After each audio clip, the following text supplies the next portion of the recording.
The frozen wind tore through Amelia Wright's threadbare coat as she stumbled through the blinding snow, blood seeping from the gash on her temple where her husband had struck her before riding away with everything they owned, leaving her to die in the December wilderness of the Sierra Nevada mountains. She had trusted Thomas completely when they left California 3 days ago, believing his promise of a fresh start in the Nevada territory. The year was 1867, and they had been married only 8 months, a hasty union arranged by her late father's business partner. She should have seen the signs earlier, the way Thomas drank too heavily, the anger that flashed in his eyes when she questioned his gambling debts, the coldness that replaced whatever shallow affection he had once shown. This morning, when she woke in their camp to find him rifling through her belongings for the last of her inheritance money, she had protested. His fist connected with her face before she could cry out, and when she fell against a rock, striking her head, he simply gathered their horses, their supplies, and rode off without a backward glance. Now Amelia pressed her hand against the wound, feeling the sticky warmth of blood mixing with melting snow. Her vision blurred as she forced one foot in front of the other, knowing she had to find shelter or die. The storm had intensified since midday, transforming the landscape into an endless white void. She could no longer see the trail they had followed, could barely see her own hands in front of her face. Her legs trembled with exhaustion and cold, her fingers had gone numb inside her thin gloves, and her lungs burned with each gasping breath of frigid air. The world tilted suddenly, and Amelia realized she was falling. The snow cushioned her impact, but she lacked the strength to rise. She lay there, watching fat snowflakes drift down from the gray sky, thinking how strange it was that something so beautiful could be so deadly. Her eyes drifted closed despite her efforts to keep them open, and she felt herself sinking into darkness. She did not hear the approaching hoofbeats or the man's startled curse when he spotted her crumpled form. She did not feel the strong arms that lifted her from the snow or the rough wool blanket that was wrapped around her shivering body. The world had receded into a distant, dreamlike haze where nothing seemed quite real. Pierce Cameron had been riding hard for Genoa when the storm caught him. He knew these mountains well enough to understand that continuing in such conditions meant risking his horse's life as well as his own. So he had been searching for an outcropping or cave where he could wait out the worst of the weather. The last thing he expected to find was a woman lying half frozen in the snow, blood matting her blonde hair. He dismounted immediately, dropping to his knees beside her. His experienced hands checked for a pulse, finding it weak but steady. She was alive, but barely. He could see the wound on her temple, the bruising on her cheek that spoke of violence, and anger flared hot in his chest. Someone had done this to her, had left her here to die. There was no time for questions or speculation. Pierce gathered her into his arms, startled by how light she felt, and settled her across his saddle before mounting behind her. He knew of a line shack about a mile north, a small cabin maintained by local ranchers for emergencies just like this. He urged his horse forward, keeping the woman cradled against his chest, sharing what warmth he could through their layers of clothing. The ride felt endless, though it likely took less than 20 minutes. Pierce kept talking to the unconscious woman, telling her to hold on, promising her she would be all right, though he was not certain he spoke the truth. When the line shack finally appeared through the swirling snow, relief flooded through him. He dismounted carefully, carrying the woman inside before returning for his horse. The small stable attached to the cabin was barely large enough for one horse, but it would suffice. He unsaddled the animal quickly, making sure it had access to the hay stored there, then grabbed his saddlebags and hurried back inside. The cabin was a single room with a stone fireplace, a narrow bed, a rough table with 2 chairs, and shelves stocked with basic supplies. Pierce laid the woman on the bed, then set about building a fire. His hands moved with practiced efficiency, arranging kindling and larger pieces of wood, coaxing flame from his flint and steel. Once the fire caught and began to spread warmth through the small space, he turned his attention back to the woman. Her clothes were soaked through with melted snow and blood. Pierce hesitated, knowing propriety demanded he preserve her modesty, but also understanding that leaving her in wet clothing could kill her as surely as the cold outside. He compromised by removing her coat, boots, and outer dress, leaving her in her chemise and petticoat, then wrapping her in every blanket he could find. He cleaned the wound on her temple as gently as possible, relieved to see it was not as deep as the amount of blood had suggested. Head wounds always bled profusely. He bandaged it carefully, then sat back to assess his patient. She was young, perhaps 20 or 22, with delicate features and pale blonde hair that hung in damp tangles around her face. Even unconscious and injured, there was something striking about her, a refinement that spoke of good breeding and education. The bruise on her cheek had darkened to an ugly purple, and Pierce felt that anger kindle again. What kind of man struck a woman and left her to freeze? He heated water in the cabin's battered kettle, then used it to make weak tea with the supplies he found. When it had cooled enough, he lifted the woman's head and managed to get a little of the warm liquid between her lips. She swallowed reflexively, which he took as an encouraging sign. The storm raged outside for the rest of the day and into the night. Pierce kept the fire burning, checked on his horse, and maintained his vigil beside the bed. The woman stirred occasionally, murmuring words he could not quite make out, but she did not wake. He found himself studying her face in the firelight, wondering about her story. The ring on her left hand told him she was married, and the quality of that ring suggested wealth or at least comfortable circumstances. Yet she had been alone in the mountains, injured and abandoned. Nothing about the situation made sense. As darkness fell completely, Pierce heated beans and made coffee for himself, eating mechanically while keeping watch. He had been on his way back to his ranch outside Genoa after delivering a string of horses to a buyer in California. At 31, he had spent more than half his life working with horses, first as a ranch hand, then slowly building his own operation. It was a solitary existence by choice. He had seen too much ugliness during his years drifting through the West, too much cruelty and greed. He preferred the company of horses to most people. But looking at the injured woman in the bed, something stirred in his chest that he had not felt in years. Not desire exactly, though she was beautiful. More a fierce protectiveness, a determination that she would survive, that whoever had hurt her would not win. Sometime after midnight, the woman's eyes fluttered open. She stared at the ceiling for a long moment, confusion clouding her gaze, then turned her head and saw Pierce sitting in the chair beside the bed.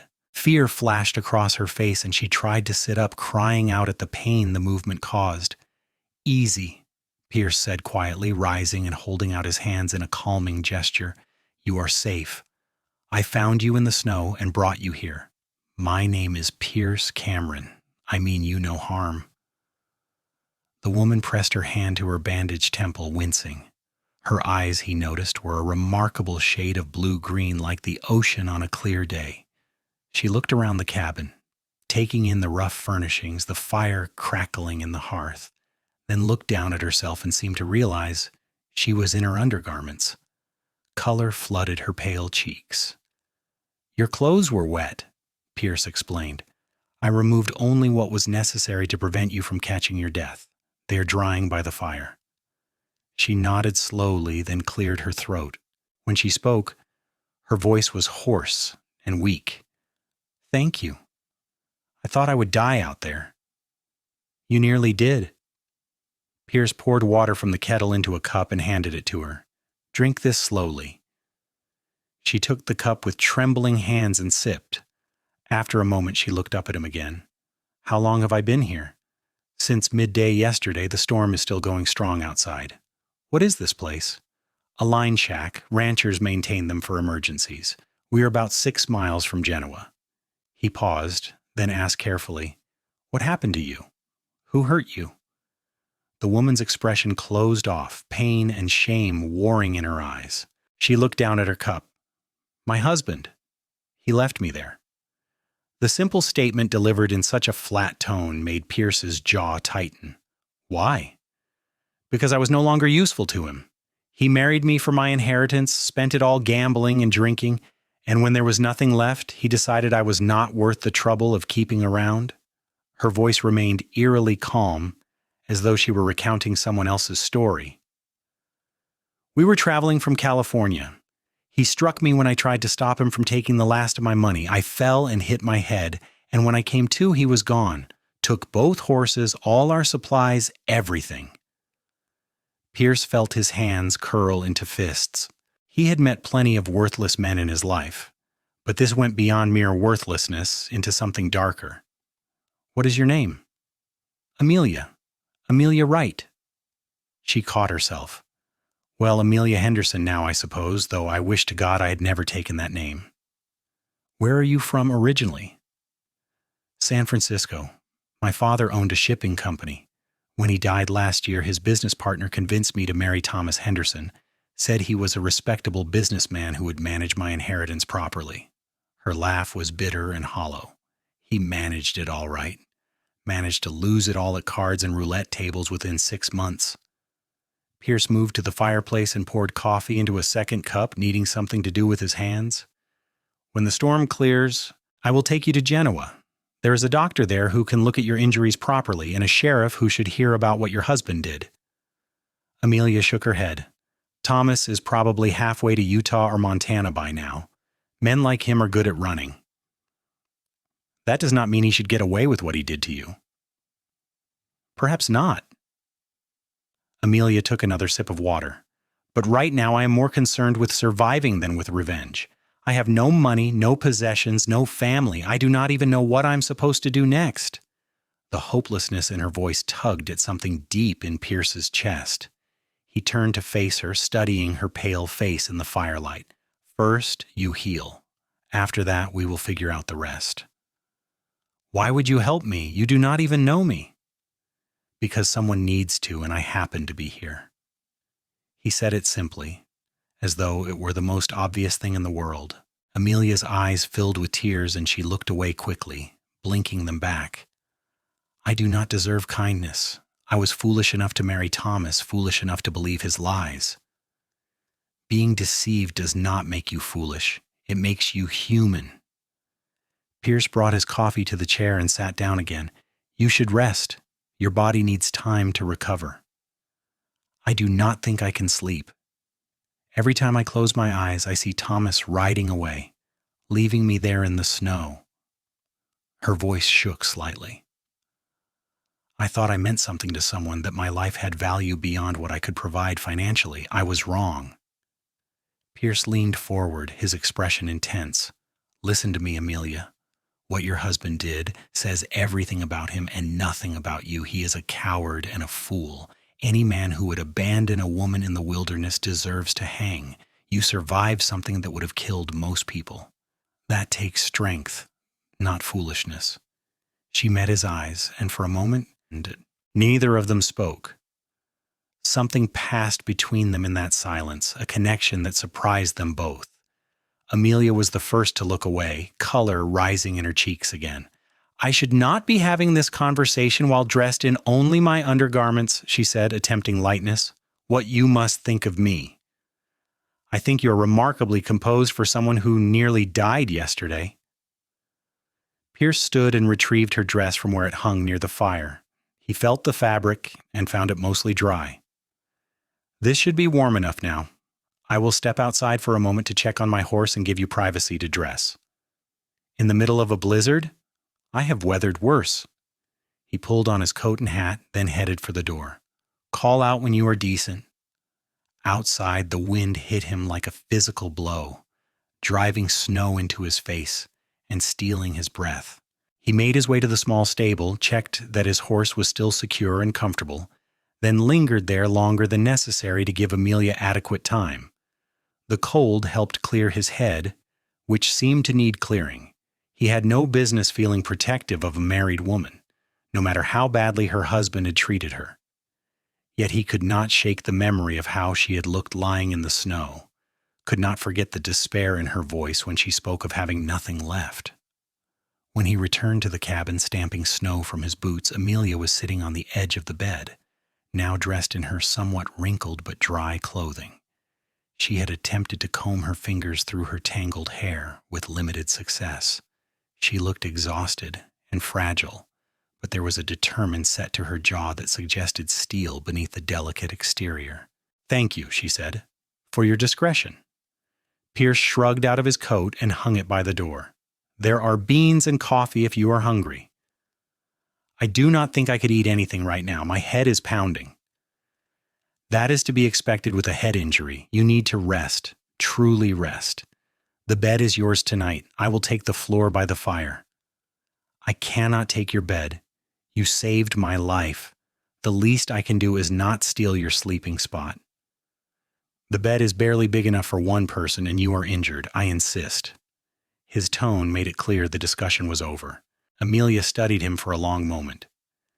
"You're not what I expected when I imagined cowboys." "What did you expect?" "Rough manners, crude speech, perhaps a bit of swagger. You seem different." Pierce smiled slightly. "I can be rough when the situation calls for it, but my mother raised me to respect women and use proper grammar. Some habits stick." "Your mother sounds like a wise woman." "She was. She died when I was 16. Pierce moved to the fireplace and added another log. "My father went a year later. After that, I was on my own." "I am sorry. It is hard losing family." "Yes, it is." He glanced at her. "You should lie down, Amelia. Doctor's orders, even if I'm not actually a doctor." She managed a weak smile and carefully settled back on the bed, pulling the blankets around herself. "Will you tell me something about yourself? I find it easier to rest when there are voices around. The silence reminds me too much of being alone in the snow." Pierce pulled his chair closer to the fire and stretched out his legs. "What would you like to know?" "How did you come to be a rancher?" "Through patience and stubbornness, mostly. I started working on a ranch when I was 17, breaking horses for a man named Jacob Miller outside of Sacramento. He taught me everything about training, about reading a horse's temperament, about earning their trust instead of breaking their spirit. When he died, he left me a small piece of land and 3 horses. I've been building on that foundation ever since." "You must love what you do." "I do. Horses are honest in a way people often are not. They do not lie about who they are or what they want. If you treat them well, they give you loyalty and partnership. If you treat them poorly, they let you know immediately." Amelia was quiet for a moment. "I envy that clarity. People are far more complicated." "That they are." Pierce glanced over at her and saw her eyes starting to drift closed. "Sleep, Amelia. I will keep watch." "Thank you, Pierce," she murmured, "for everything." He watched as sleep claimed her, her breathing evening out into a steady rhythm.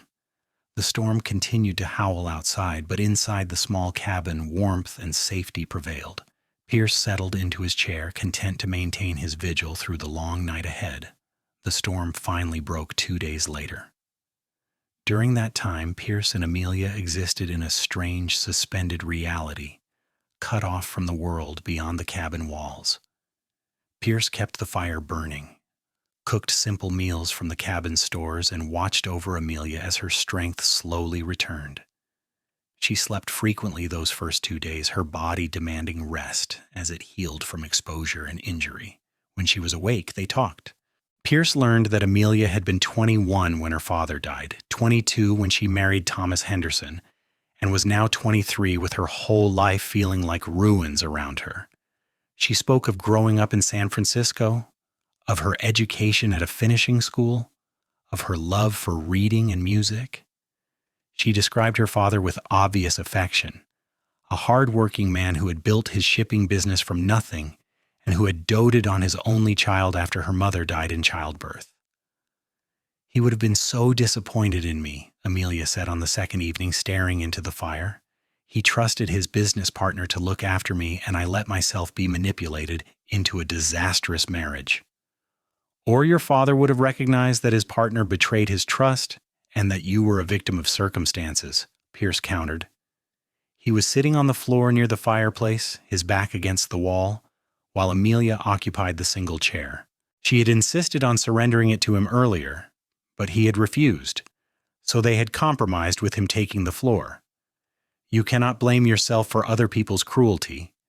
Cannot I? Amelia pulled the blanket tighter around her shoulders. I ignored warning signs because I was lonely and scared of being alone. Thomas was charming at first, attentive. I convinced myself I could learn to love him. By the time I realized what he truly was, we were married, and he had legal access to my money. The law is not exactly fair to women when it comes to marriage and property, Pierce observed. I have seen plenty of men take advantage of that fact. You sound like you disapprove. I do. A man should earn his way honestly, not through manipulation and theft. He paused. What will you do when we get to Genoa? Do you have anyone you can contact for help? Amelia shook her head. My father's partner made it clear he wanted nothing more to do with me after the wedding. I think he received some kind of payment from Thomas for arranging the match. I have no other family, no close friends who could help me. Then you will need to find work. Doing what? I can read and write and play piano, but I have no practical skills. I have never worked a day in my life. The bitterness in her voice was directed at herself. Pierce considered her thoughtfully. You could teach, perhaps. Genoa is small but growing. Families there might value someone educated to teach their children. Do you really think anyone would hire me? A woman whose husband abandoned her with no references or credentials? I think people in Genoa are practical. They care more about what you can do than where you come from. He stood and moved to the table, where he had been rationing out their supplies. We should reach town by tomorrow afternoon if the weather holds. You can stay at the boarding house while you figure things out. With what money?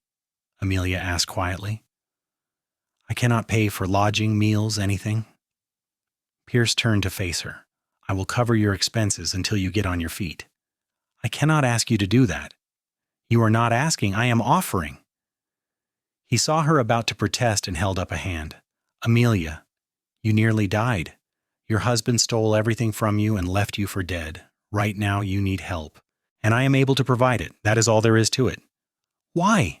The question burst from her. Why would you do this for a stranger? What do you gain from helping me? Pierce met her eyes steadily. Nothing. I gain nothing except the knowledge that I did the right thing. Is that so hard to believe? Amelia looked away, emotion working in her face. Yes, she whispered. In my experience, everyone wants something. Everyone has an angle. Then your experience has been with the wrong people. Pierce's voice was gentle. Not everyone is like your husband, Amelia. She was quiet for so long that Pierce thought she might not respond. When she finally spoke, her voice was thick with unshed tears. I want to believe that. I want to believe there are still good people in the world. Then believe it. I am living proof sitting right here. That startled a laugh out of her, watery but genuine. You're also remarkably humble. Just honest, he smiled at her. Get some sleep. Tomorrow is going to be a long ride, and you need your strength. The next morning dawned clear and cold, the sun glinting off endless expanses of white snow. Pierce assessed the conditions and deemed them safe enough for travel, though he insisted on Amelia eating a solid breakfast before they set out. She protested that she could not possibly eat the amount of food he served her, but he was adamant that she needed fuel for the journey ahead. They left the line shack around mid-morning. Pierce's horse was strong, but carrying 2 riders through deep snow would be taxing, so he set a careful pace. Amelia sat in front of him on the saddle, and he kept one arm around her waist to steady her. She was stiff at first, clearly uncomfortable with the proximity, but as the ride progressed and fatigue set in, she relaxed back against him. The journey to Genoa took longer than Pierce had estimated. The snow was deeper than expected in places, forcing them to detour several times, but the weather held, and by late afternoon they were descending into the Carson Valley, where Genoa lay nestled at the base of the Sierra Nevada. Genoa was one of the oldest settlements in the Nevada Territory, established as a trading post back in 1850. It had grown over the years into a proper town with a main street lined with wooden buildings, a courthouse, a few saloons, a general store, and a boarding house run by a widow named Mrs. Patterson. The town served ranchers and miners scattered throughout the valley and the surrounding mountains. Pierce rode directly to the boarding house, a neat two-story structure with white painted siding and green shutters. He dismounted first, then helped Amelia down. She swayed slightly when her feet touched the ground, and he steadied her with a hand on her elbow. "All right?" he asked. "Just dizzy. It will pass." Pierce kept his hand at her elbow as they climbed the steps to the porch. Inside, the boarding house was warm and smelled of bread baking. A woman in her 50s with iron-gray hair and a brisk manner appeared from the back. Her eyes widened when she saw them. "Pierce Cameron, is that you? We have not seen you in town for weeks." Her gaze shifted to Amelia, taking in the younger woman's pale face and the bandage still visible at her hairline. "And who is this?" "Mrs. Patterson, this is Amelia Wright. She had some trouble up in the mountains. I found her in the blizzard a few days ago. She needs a room and time to recover." Mrs. Patterson's expression softened immediately. Of course. Come in, dear. You look done in. Let me get you settled." She bustled forward, taking Amelia's other arm. "I have a nice room on the second floor, quiet and comfortable. Have you eaten? You are thin as a rail." "We ate this morning," Amelia said, "but it has been a long ride." "I will bring up a tray shortly. Come along now." Mrs. Patterson began steering Amelia toward the stairs, then paused and looked back at Pierce. "Will you be staying as well?" "No, I need to get back to the ranch, but I will cover Mrs. Wright's expenses." He pulled a leather pouch from his coat and counted out bills. "This should be enough for 2 weeks' room and board." "Pierce, no," Amelia protested weakly. "You have already done too much." "We have been through this discussion." He pressed the money into Mrs. Patterson's hand. "If she needs anything, send word to my ranch. I will come immediately."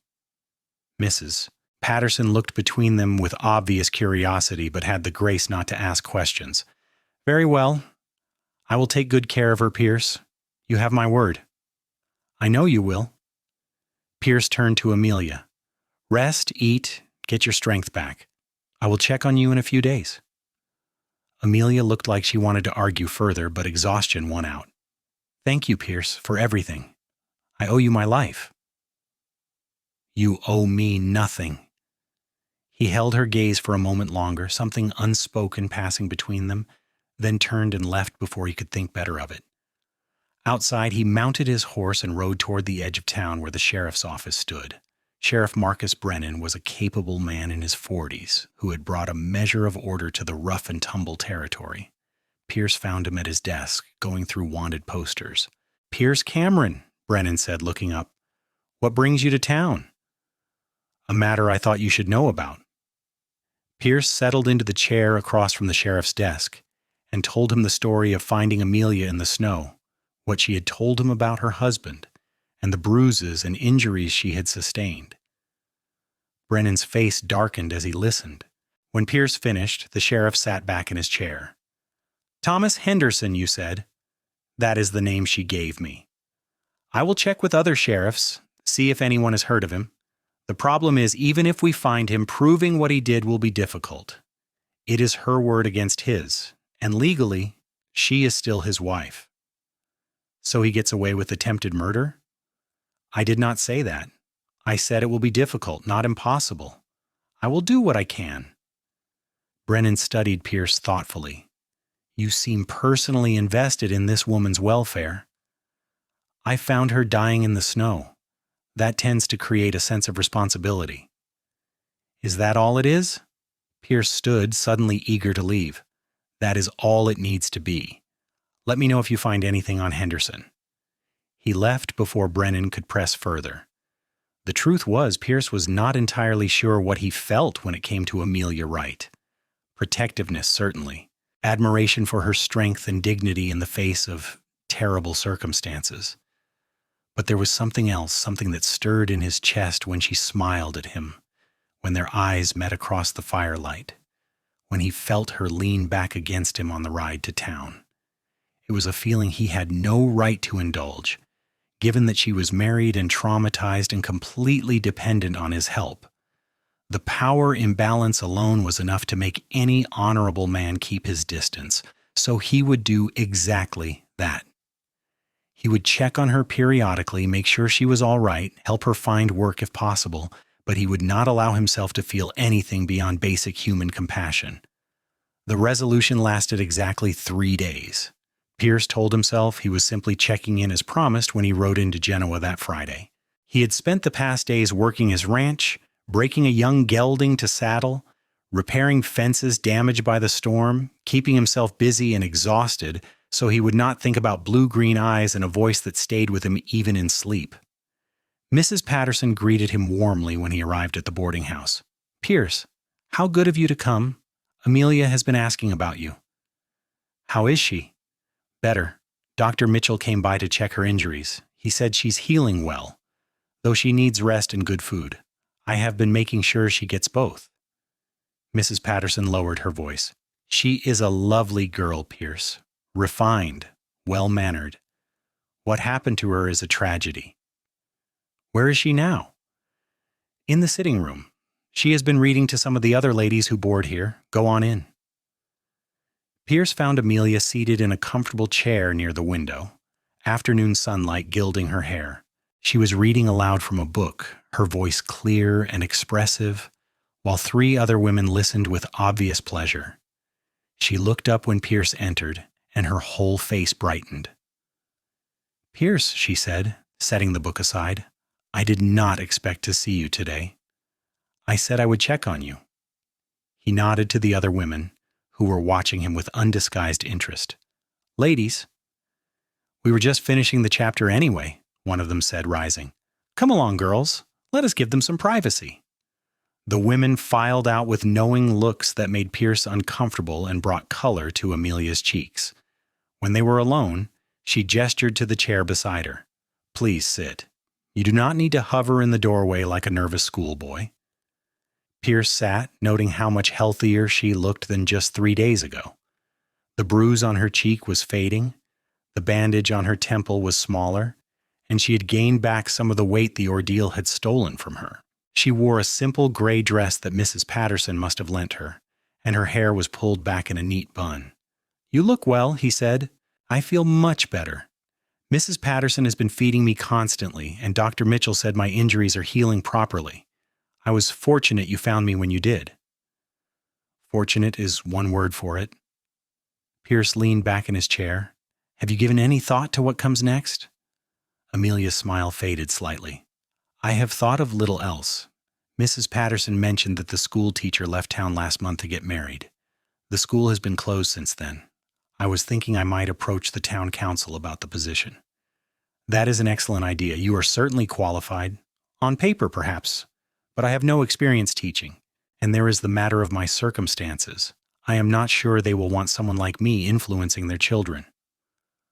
"Someone like you?" Pierce felt a flash of anger. "You mean someone who survived an attempt on her life? Someone with courage and education and more grace than most people could manage under similar circumstances?" Amelia looked at him with surprise. "You make me sound far more impressive than I feel." "Then you should feel more impressed with yourself." Pierce leaned forward, his expression intense. "Amelia, you have been through hell, and you're still standing. That counts for something. The people of Genoa are not so small-minded that they will judge you for your husband's crimes. You have more faith in human nature than I do." "Perhaps. Or perhaps I just know this town." He paused. "Would you like me to introduce you to some members of the town council? I know most of them through business dealings." Hope flickered in her eyes. "Would you? That would help tremendously." "Of course. We can start tomorrow if you are feeling up to it." "I am definitely feeling up to it. I cannot continue living on your charity indefinitely, Pierce. I need to establish some independence." "It is not charity. It is what one human being does for another." But he understood what she meant. She needed to rebuild not just her circumstances, but her sense of self-worth. They talked for another hour, the conversation flowing easily between them. Amelia told him about the book she had been reading to the ladies, a novel by Charles Dickens. Pierce described his ranch, the horses he was training, his plans to expand his breeding operation. The time passed quickly, and Pierce was startled when Mrs. Patterson appeared to announce dinner. "You will stay and eat with us, Pierce?" Mrs. Patterson said. "I have plenty." Pierce knew he should refuse, should maintain proper distance, but found himself agreeing instead. Dinner was a lively affair with 8 people seated around Mrs. Patterson's table. Amelia sat beside Pierce, and he was acutely aware of her presence, of the way she laughed at another boarder's story, of the way she asked thoughtful questions that drew people out. She had a gift for making others feel heard and valued, and Pierce found himself drawn to that quality as much as her physical beauty. After dinner, he reluctantly took his leave, knowing he had already stayed longer than was strictly proper. Amelia walked him to the door. "Thank you for coming," she said quietly, "and for offering to help with the council. You have been kinder to me than I have any right to expect." "You have every right to expect basic decency, Amelia. The fact that your husband failed to provide it does not change that." Pierce pulled on his coat, then hesitated. "I will come by tomorrow morning, and we can make the rounds together."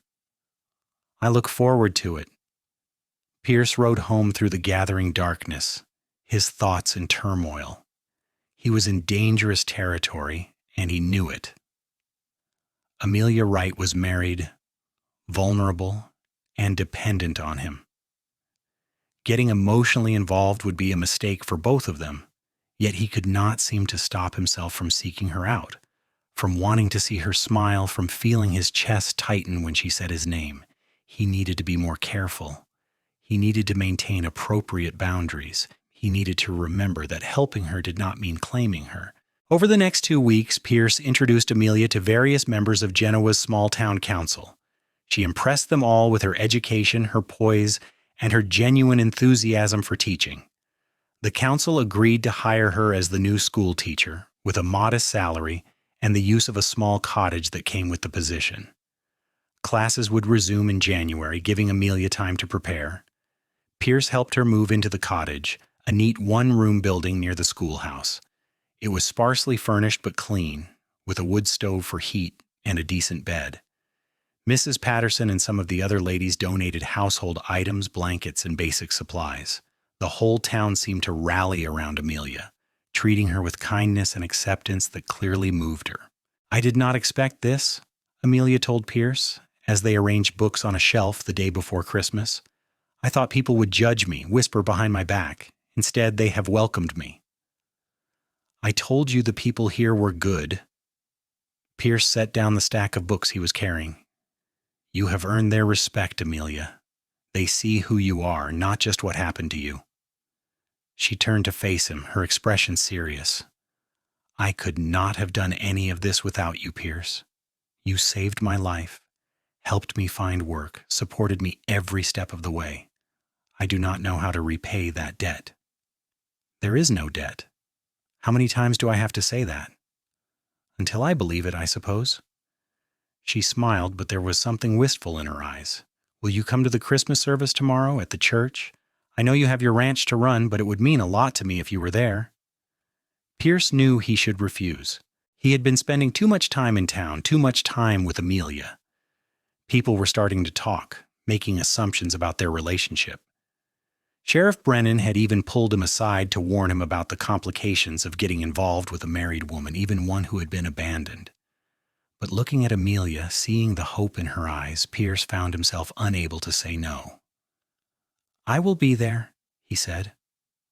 Christmas dawned clear and cold. Pierce rode to Genoa dressed in his best clothes, a dark suit that he rarely wore and had to dig out from the back of his wardrobe. The church was small but cheerfully decorated with evergreen boughs and red ribbons. It seemed like half the town had turned out for the service. Pierce found Amelia sitting near the front, and she shifted over to make room for him on the bench. She wore a dark blue dress that brought out the color of her eyes, and her hair was arranged in soft curls around her face. When she smiled at him in greeting, Pierce felt his heart skip in a way that was both wonderful and terrifying. The service was simple and heartfelt, with hymns and a sermon about hope and new beginnings. Afterward, there was a community gathering in the church hall with food and music. Pierce stayed, telling himself he was simply being polite, even as he found himself gravitating to Amelia's side again and again. They were standing by the refreshment table drinking punch when a man approached them. He was in his 40s, well-dressed, with sharp features and calculating eyes. Pierce recognized him as Gerald Morrison, a businessman who owned the general store and had been one of the more skeptical members of the town council when it came to hiring Amelia. "Mrs. Henderson," Morrison said, nodding to Amelia, "I hope you're enjoying the celebration." Amelia's expression tightened at the use of her married name, but she responded politely. "It is lovely, Mr. Morrison. Thank you. I wanted to speak with you about the school. Some of the parents have concerns about your background, given your situation." "What situation would that be?" Pierce asked, his voice deceptively mild. Morrison glanced at him. "I mean no offense, Cameron, but Mrs. Henderson is a married woman living apart from her husband. Some people find that arrangement irregular." "Some people might also find it irregular for a man to abandon his wife in the wilderness and leave her to die," Pierce said, his tone hardening. "Mrs. Wright, as she prefers to be called, is the victim in this situation. She has done nothing wrong." "I am simply expressing the concerns of others," Morrison said stiffly. "Then those others can come speak to me directly," Amelia said, her voice steady despite the color rising in her cheeks. "I have nothing to hide, Mr. Morrison. I was married to a man who turned out to be cruel and criminal. He left me for dead. Mr. Cameron saved my life. I have come to Genoa to start over, to earn an honest living teaching children. If that makes me unsuitable in some people's eyes, then perhaps those people need to examine their own capacity for compassion." Morrison blinked, clearly not having expected such a direct response. "Well, yes, I suppose that is one way to look at it." "It is the only way to look at it," Pierce said flatly. "Now, if you will excuse us, we were having a pleasant conversation before you interrupted." Morrison retreated, looking flustered. When he was gone, Amelia let out a shaky breath. "Thank you," she said quietly. "I know I should not let him get to me, but hearing myself referred to as Mrs. Henderson still makes me feel sick." "Have you thought about filing for divorce?" "On what grounds? Abandonment, I suppose, but Thomas would have to be found first. And even then, divorce is expensive and difficult for women to obtain." She looked down at her cup. "The truth is, I may be tied to that man for the rest of my life. Legally, at least."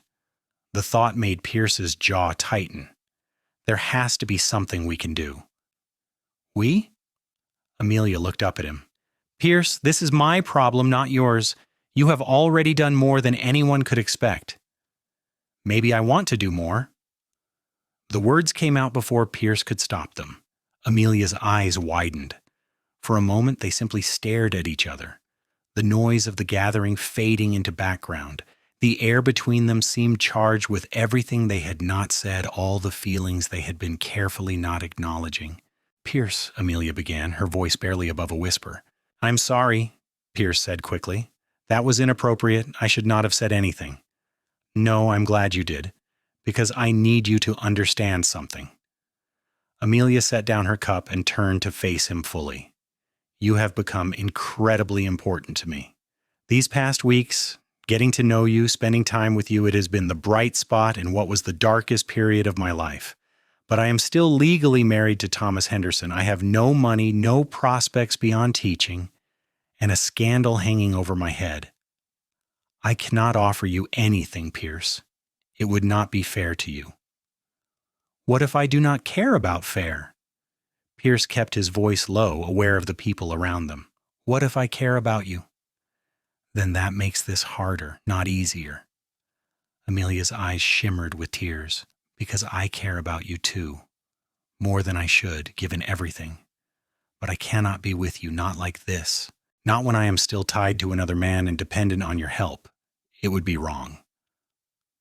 Pierce wanted to argue, wanted to tell her that wrong and right were not always clear-cut, that sometimes the heart knew better than the law or society. But he also understood her position. She was fighting to rebuild her dignity and independence. A scandalous relationship would destroy everything she was working toward. "What do you want me to do?" he asked. "Be my friend.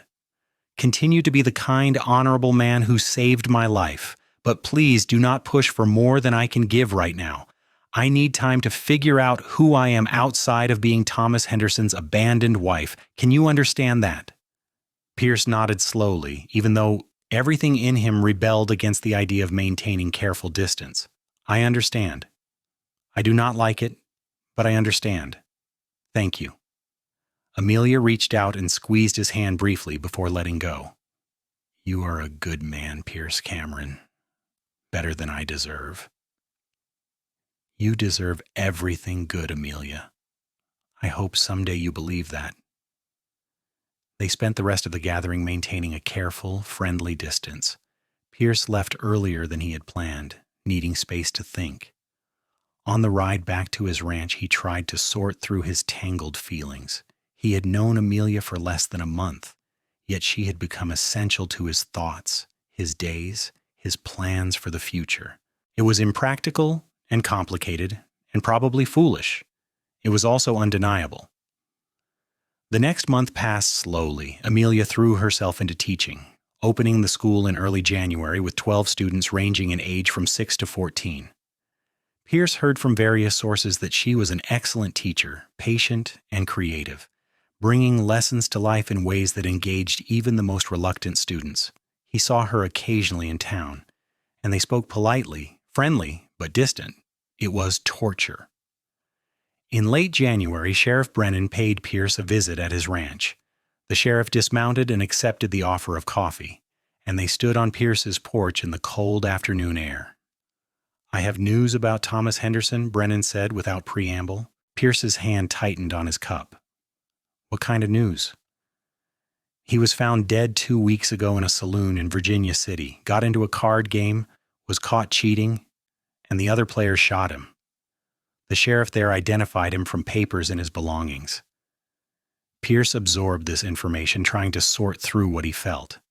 "Does Amelia know? I came here first. I thought you might want to be there when I tell her." "Yes, thank you." Pierce set down his cup. "Let me saddle my horse."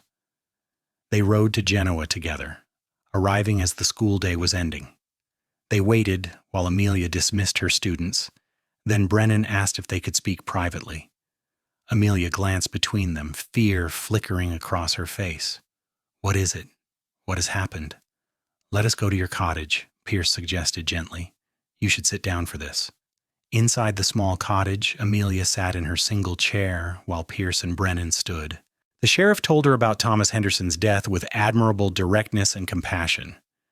Amelia listened without speaking, her face going pale. When Brennan finished, she was quiet for a long moment. Then she said, I should feel something, should I not? Relief or sadness or anger? But I feel nothing. Is that wrong?" "There is no wrong way to feel," Pierce said. "He hurt you badly, Amelia. It is natural to be conflicted." "I never wished him dead. I just wanted to be free of him." She looked up at Brennan. "What happens now?" "Well, legally you are a widow. Any debts Henderson accrued died with him since he had no assets. You are free to return to your maiden name if you wish, or to remarry eventually." Brennan shifted his weight. "I am sorry it ended this way, Mrs. Henderson. I wish we could have brought him to justice properly."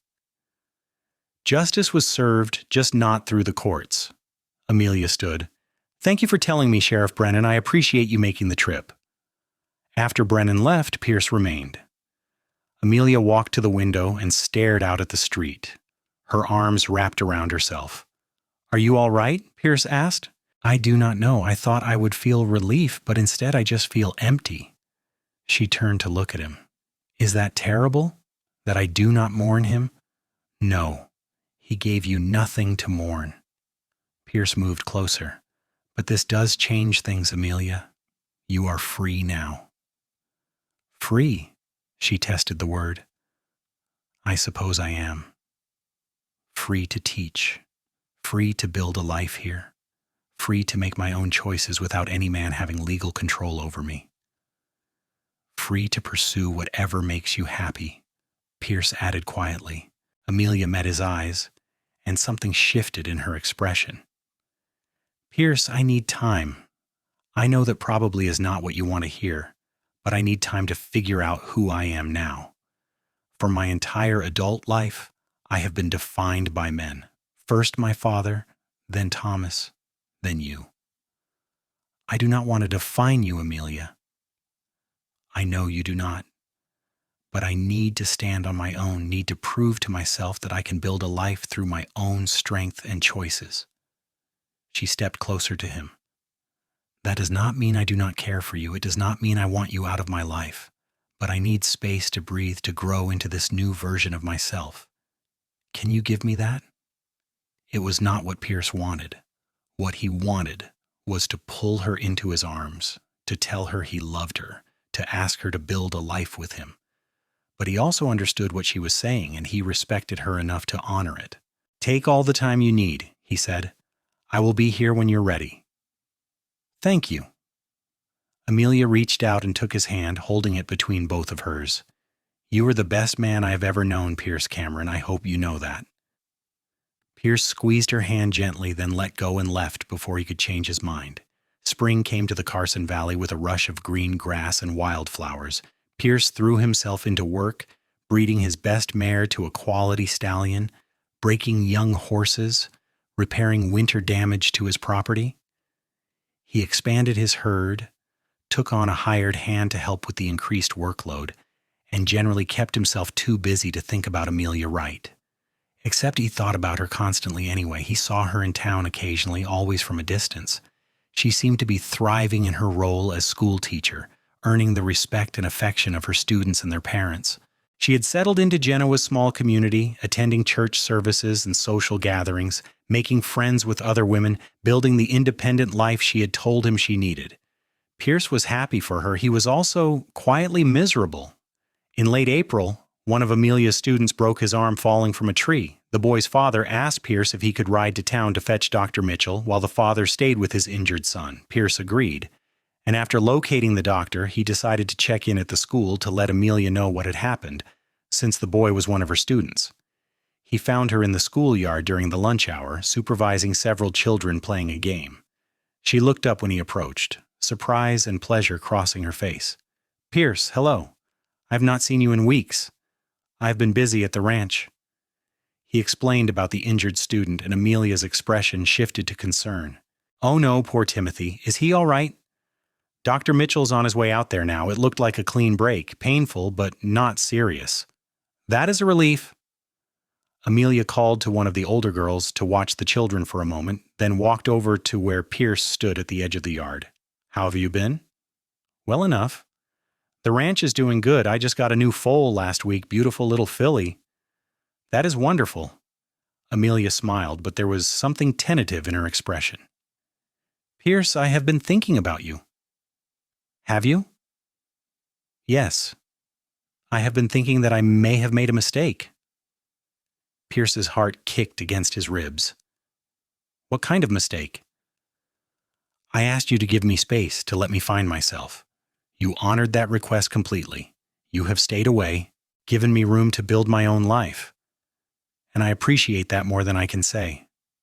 She paused. But I have realized that building a life on my own does not mean building a life without you in it. What are you saying, Amelia? I am saying that I have spent the past 3 months teaching children, making friends, establishing my independence. I have proven to myself that I can survive and even thrive on my own, but I have also realized that surviving is not the same as living, and thriving alone is lonely. She stepped closer to him. I miss you, Pierce. I miss talking with you, laughing with you, just being near you. I think I have been missing you since the day you asked me to give you distance, but I was too stubborn and scared to admit it. Pierce felt hope flare in his chest, bright and fierce. I have missed you too, every single day. Then why have we been staying apart? Amelia asked, her eyes shining. Life is too short and too uncertain to waste time. I learned that lesson in the most painful way possible. I do not want to waste any more time, Pierce. I want to be with you, if you still want that. If I still want that? Pierce closed the distance between them. taking her hands in his. "Amelia, I have thought of nothing else for months. You are the first thing I think about when I wake up and the last thing before I sleep. You have occupied my mind and heart so completely that nothing else seems to matter." "Then we have both been very foolish." Amelia laughed, a sound of pure joy. "What do we do now?" "Now I would very much like to court you properly, if you will allow it. No more careful distance, no more pretending we are just friends. I want everyone to know that you are important to me, that my intentions toward you are entirely serious." "I would like that very much." Amelia glanced around at the schoolyard, suddenly aware that several of her students were watching them with great interest. "Perhaps we should discuss this somewhere more private." "Have dinner with me tonight," Pierce said. "I'll pick you up at 6 o'clock." "It is a date," Amelia agreed, her smile radiant. Pierce courted Amelia with all the patience and propriety he had been storing up during their months apart. He took her to dinners at the hotel restaurant, on afternoon rides through the valley, on walks along the Carson River. He brought her small gifts, a book he thought she would enjoy, wildflowers picked from his property, a carved wooden horse one of his hired hands made.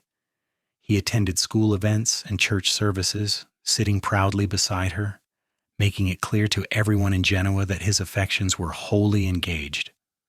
Amelia bloomed under the attention. She had always been beautiful, but now there was a lightness about her, a joy that transformed her face.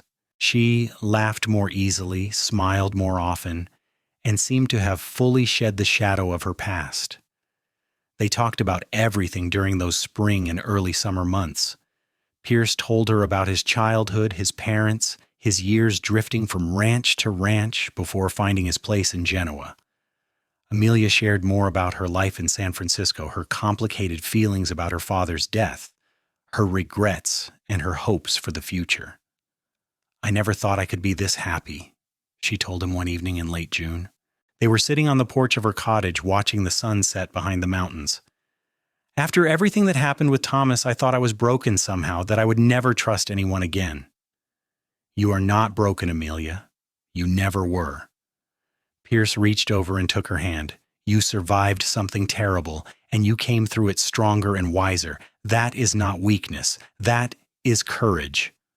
I only found that courage because of you, because you showed me that not all men are like Thomas, that goodness and honor still exist in the world."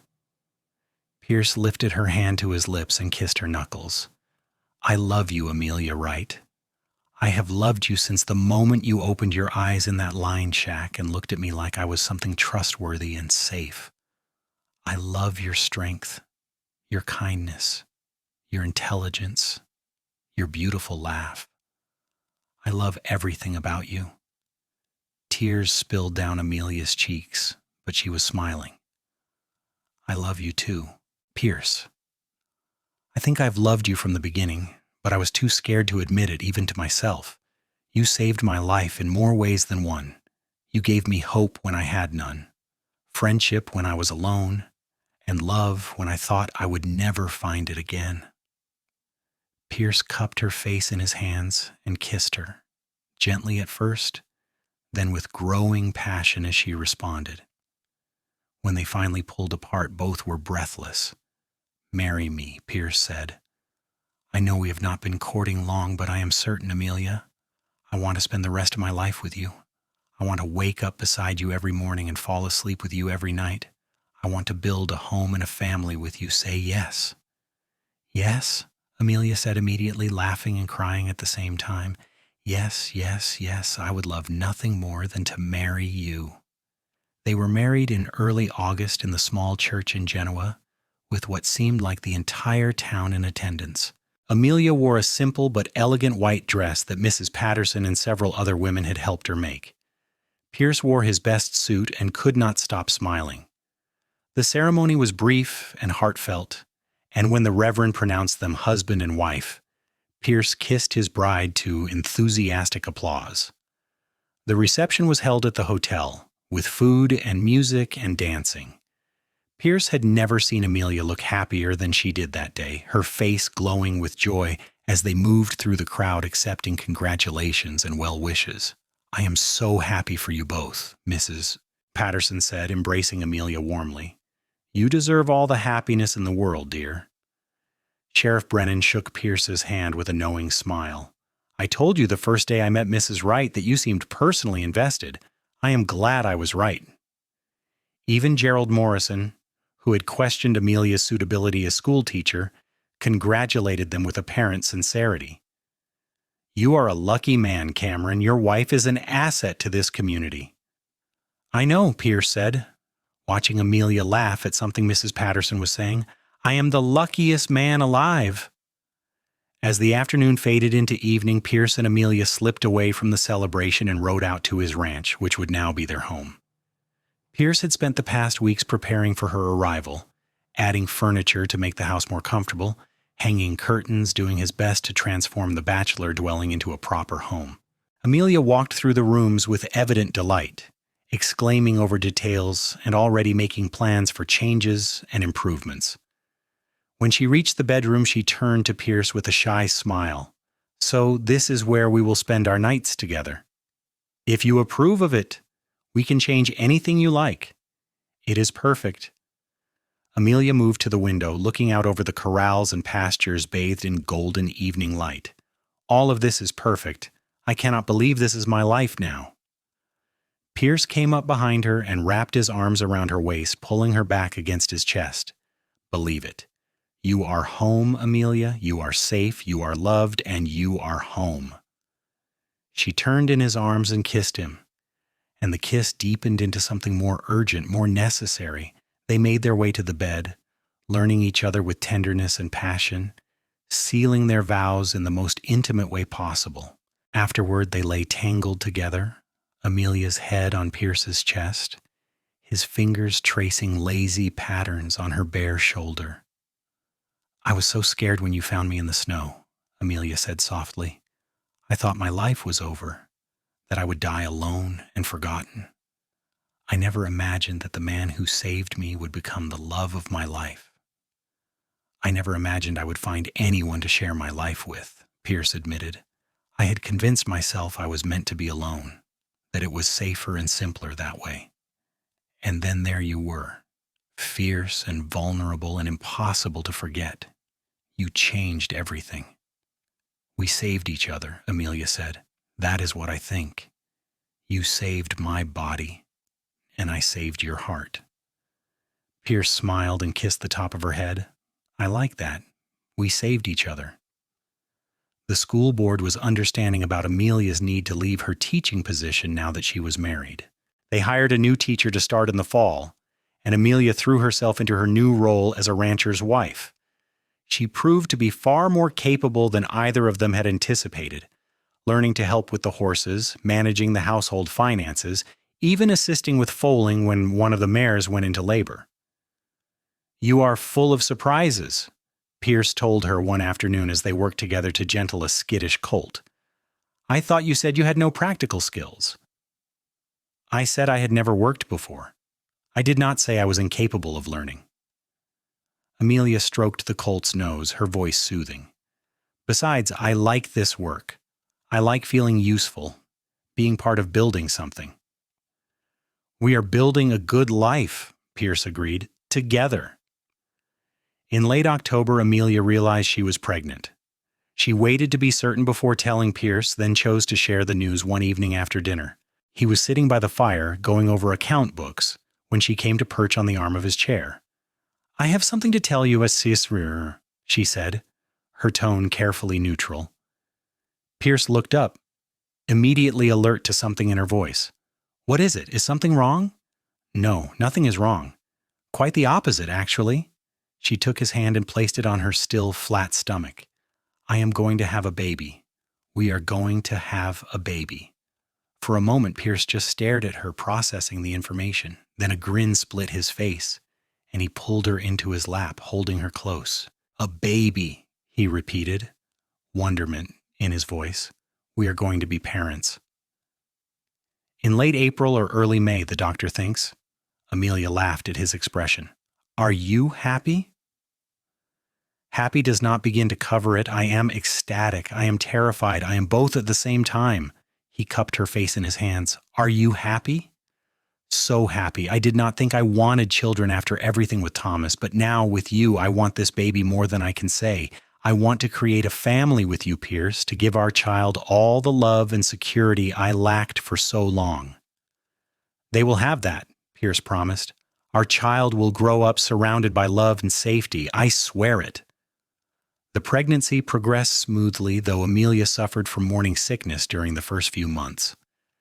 Pierce hovered anxiously, much to her amusement, and insisted she rest more than she felt was necessary. As her belly grew and winter settled over the valley once more, they spent long evenings by the fire planning for the baby's arrival, discussing names, preparing the small room that would become the nursery. In early May, on a warm afternoon with the scent of wildflowers drifting through the open windows, Amelia went into labor. Mrs. Patterson came to assist, along with Dr. Mitchell. The labor was long but uncomplicated, and as the sun was setting, Amelia delivered a healthy baby boy with strong lungs and a surprising amount of dark hair. "A son," Pierce said, his voice choked with emotion as he held the tiny squalling bundle. "We have a son, Amelia." "We do." Amelia was exhausted but radiant, reaching out to touch the baby's soft cheek. "What should we name him?" They had debated names for months without settling on anything definite. Now, looking at his son, Pierce thought of his father, a good man who had taught him about honor and hard work. "What about Samuel?" he suggested. "After my father." "Samuel Cameron," Amelia tested the name. "I love it. Hello, Samuel. Welcome to the world, little one." The baby quieted at the sound of his mother's voice, seeming to recognize it already. Pierce carefully handed the child to Amelia, watching as she cradled him against her chest.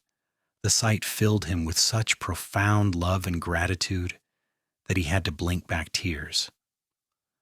"Thank you," he said quietly, "for this, for him, for everything." "We made him together," Amelia said, smiling up at him. "This is our miracle, Pierce, our family." The first months with the newborn were exhausting and wonderful. Samuel proved to be a healthy baby with a good temperament, though he had strong opinions about when he wanted to eat and sleep.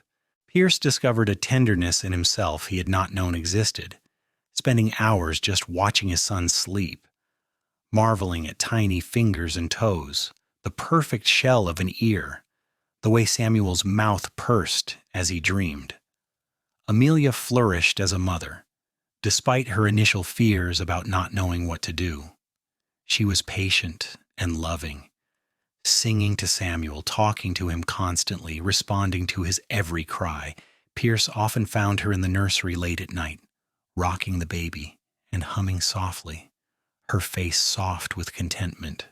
As Samuel grew from infant to baby to toddler, the ranch continued to prosper. Pierce's reputation as a horse trainer spread throughout the territory, bringing in more business than he could handle alone. He took on another hired hand and eventually built a larger barn to accommodate the increased number of animals. On a warm summer evening when Samuel was 2 years old, Pierce and Amelia sat on their porch watching their son toddle around the yard, chasing butterflies with squeals of delight. Amelia's hand rested on her stomach, where another baby was growing, due to arrive in the fall. "Sometimes I have to remind myself this is real," Amelia said, leaning against Pierce's shoulder, "that I am not going to wake up and find myself back in the snow, dying and alone." "It is real," Pierce assured her, wrapping his arm around her. "This is our life, Amelia, the one we built together." "I know, I do know that. But sometimes the contrast is so stark it takes my breath away. 3 years ago I had lost everything. Now I have more than I ever dreamed possible." She watched Samuel pounce on a butterfly, then laugh when it flew away unharmed.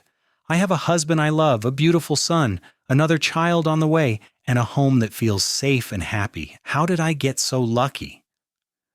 "Luck had nothing to do with it. You survived because you are strong. You built this life because you are brave and determined. I am just fortunate you chose to build it with me." Amelia turned and kissed him. "I will choose you every day for the rest of my life, Pierce Cameron. You are my home, my heart, my everything." Their second child, a daughter they named Lily, arrived in October. She had Amelia's blonde hair and blue-green eyes, and Pierce fell in love with her just as completely as he had with Samuel. The house was noisier now, fuller, with toys scattered across the floor and children's laughter echoing through the rooms. Pierce had never been happier. The years flowed by, marked by seasons and milestones. Samuel grew into a serious, thoughtful boy who loved horses as much as his father did.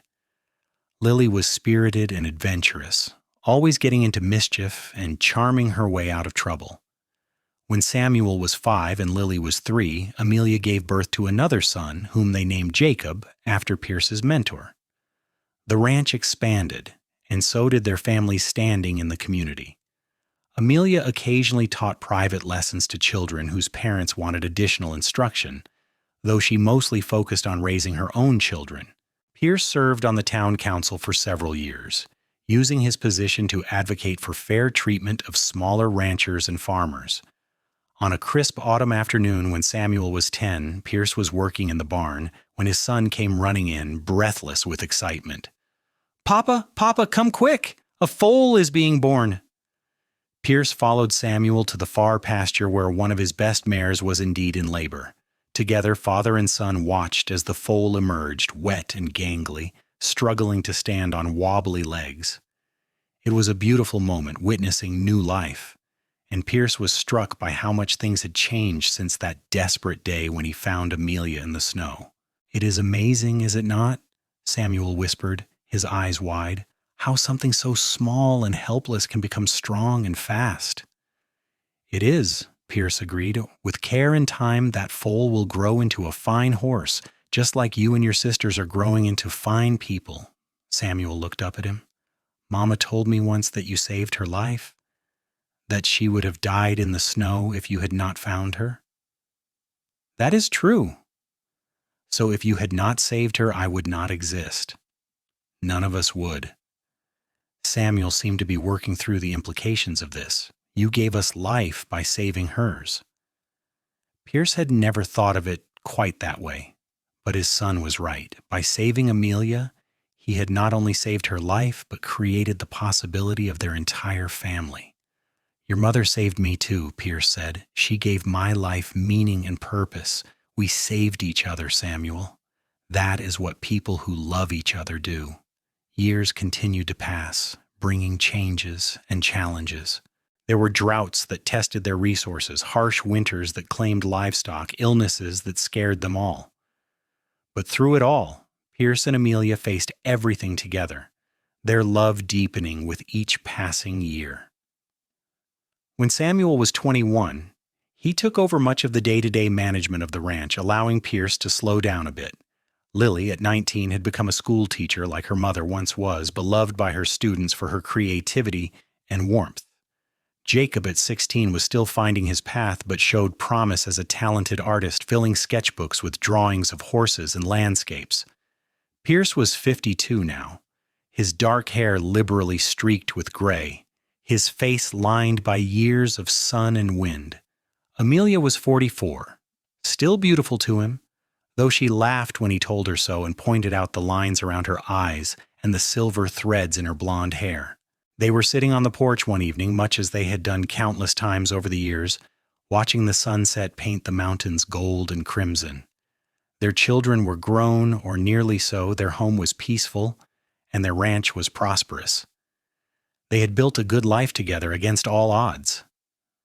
"Do you ever think about that day I found you in the snow?" Pierce asked, taking Amelia's hand in his. "Sometimes," Amelia admitted.